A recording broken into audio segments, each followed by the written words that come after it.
Aharon Appelfeld, the acclaimed Israeli novelist who wrote disturbing, obliquely told stories of self-deluded Jews slowly awakening to the reality of the Holocaust, died on Thursday in Petah Tikva, near Tel Aviv. He was 85. His death was confirmed by Beilinson Hospital, where he died. As someone whose mother was killed at the beginning of World War II, and who escaped a labor camp to hide among hostile peasants, Mr. Appelfeld made the Holocaust his great subject.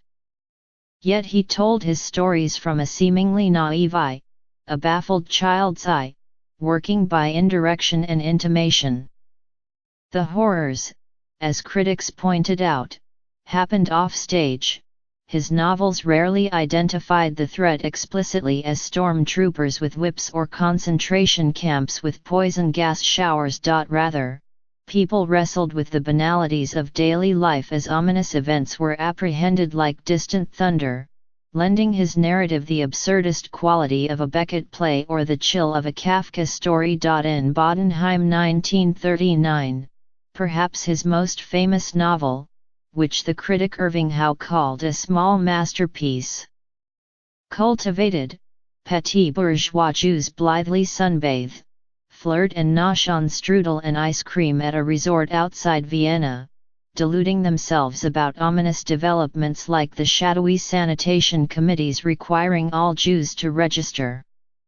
Soon they are figuring out how to help the committee relocate them to Poland, where the implication is that they will soon end up in concentration camps. In The Age of Wonders, a return train trip by a vacationing mother and son is disrupted by the registration of Jewish passengers and foreshadows a journey on a cattle car, just as the appearance of a creaking locomotive does after an eastward journey by a mother and son into the land of the cattails. 1986.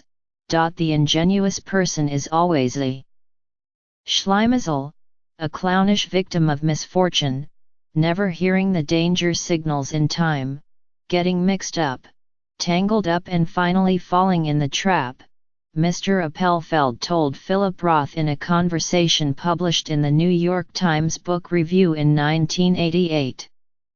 Those weaknesses charmed me. I fell in love with them. The myth that the Jews run the world with their machinations turned out to be somewhat exaggerated. To his hapless characters, many of them westernized Jews who try to dissociate themselves from what they see as a Jewish rabble responsible for their demonization by anti-Semites, the menace is mysterious, the outcome unknown.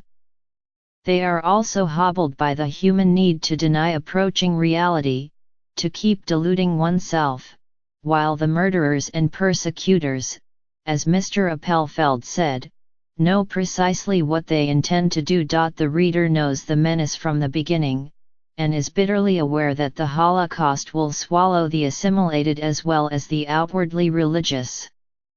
That historical knowledge lends the convulsive events their haunting quality. Mr.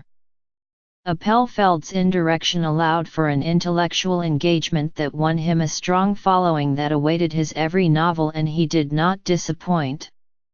He delivered books in Hebrew almost every couple of years, and at least 16 novels were translated into English from 1981 to 2011. He was a major figure in a constellation of world-class Israeli writers that included Amos Ounce, A.B. Yehoshua and David Grossman. Mr. Roth called him a displaced writer of displaced fiction who has made of displacement and disorientation a subject uniquely his own. The critic Eva Hoffman wrote, in his call to break the concealed silence, he has courageously begun to illuminate regions of the soul usually darkened by secrecy and sorrow.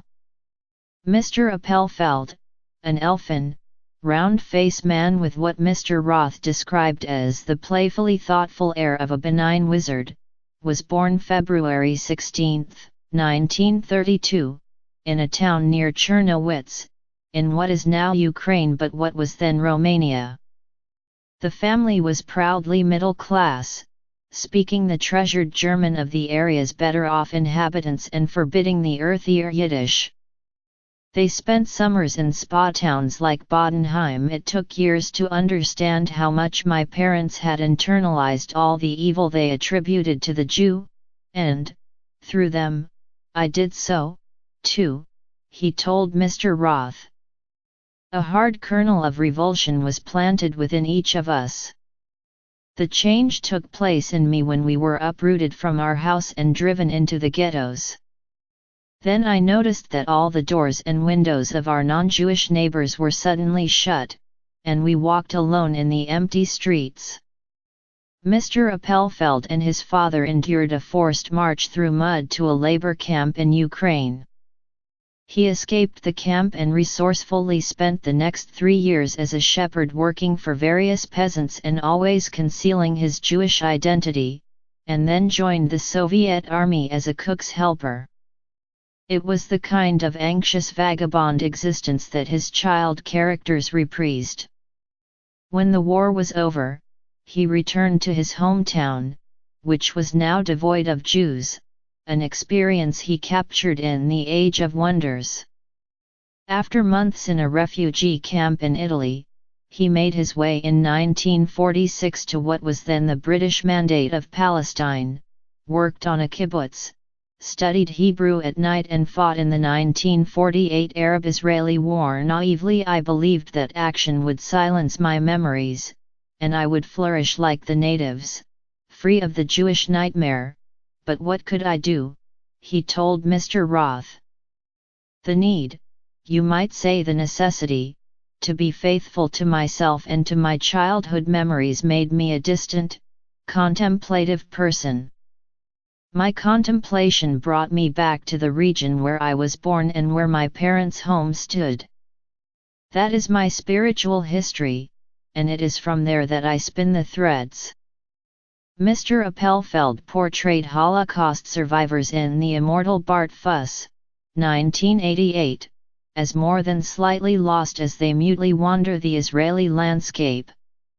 No one knew what to do with the lives that had been saved, he wrote. In the Roth interview, he said the Holocaust was the type of enormous experience that reduces one to silence because the wound is too deep and bandages won't help. Not even a bandage such as the Jewish state. Moreover, like Theo, the protagonist of For Every Sin, 1989, he sometimes found himself repelled by fellow survivors, believing that his engagement with them would produce only more misery. The novel, though, suggests that survivors need to confront the past, an argument he advanced directly in a 2005 op-ed for the New York Times, in which he pointed out that every barrier, every distance, inevitably separates you from the most meaningful experience of your life. In the 1950s, he learned that his father was alive in Israel. Israeli newspapers reported that the reunion, after almost 20 years, was so emotional that Mr. Appelfeld was never able to write about it. He completed his studies at Hebrew University in Jerusalem, and despite a national don't-look-back ethic, he began writing short stories rooted in his war experience, choosing Hebrew rather than his native German. His first novel, The Skin and the Gown, was published in 1971. He also supported himself by teaching, eventually becoming a professor of literature at Ben-Gurion University of the Negev, in Beersheba. He is survived by his wife and 3 children. Mr. Appelfeld won the prestigious Israel Prize for Literature in 1983, and many other prizes followed. Yet when his books started making an impression in Israel, it was not among the Holocaust survivors, who he said were afraid to be confronted with their past, but among their children. Until now, those parents are still afraid to touch my books, and it's very moving to see because there was such a deep gap between parents and children, he told Richard F. Shepard in a 1992 interview for The Times. Somehow my books have helped to cross the gap.